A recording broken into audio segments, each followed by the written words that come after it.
Treasure Island, Episode 1, Part 3, The Black Spot.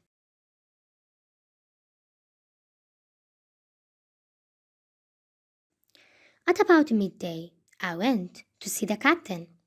He seemed both weak and excited. "Jim," he said, "every month I've given you a silver for a penny. You will bring me a little drink of rum now, won't you?" "The doctor," I began. He started to swear and then said, "What does the doctor know about life at sea? I've lived on rum, I tell you. Your doctor said himself 1 glass wouldn't hurt me. I'll give you a golden guinea for some, Jim." "I want what you owe my father, that's all," I said, for he had been very slow to pay us. "I'll get you 1 glass and no more." When I brought it to him, he took it quickly and drank it down. "Eh," he said, "that's better. How long do I have to lie here?" "A week at least," I said. "I can't do that," he cried. But he was too weak to get up, and he lay back for a while in silence. "Jim," he said, after a time, "it's my old sea chest they want. If I can't get away, you go to, you go to the doctor. Tell him to bring the magistrates here, to the Admiral Benbow, to get all of old Flint's crew, all of them that's left.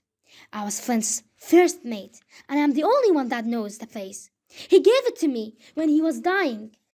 But don't tell the doctor, unless they get the black spot on me, or unless you see the black dog or the sailor with 1 leg." "But what is the black spot, Captain?" I asked. "That's a sort of warning, mate. If I get the black spot, it means they are coming to get me and what I've got. Keep your eyes open, Jim, and I'll give you half of everything, I promise you." What would I have done if everything had gone well?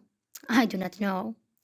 But my poor father died quite suddenly that evening. All of the neighbors came to visit, and there was a lot to arrange. So I was too busy and upset to think of the captain.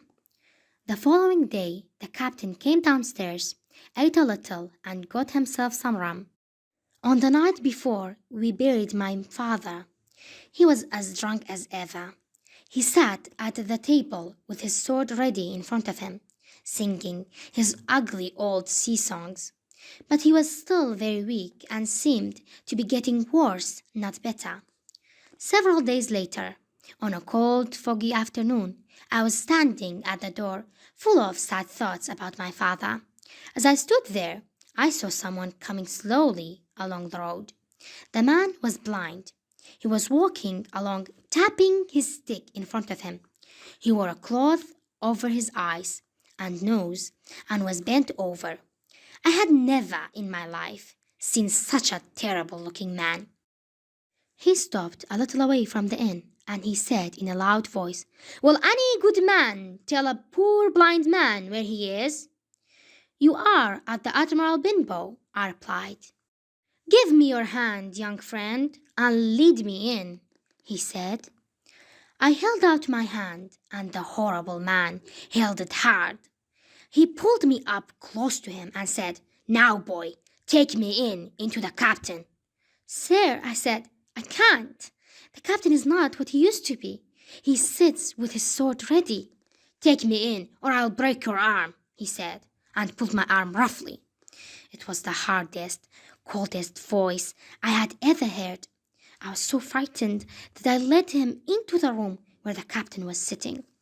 The poor captain lifted his head, and it was easy to see that he was very frightened. "Now, Bill, sit where you are," said the man. "Hold out your left hand, boy.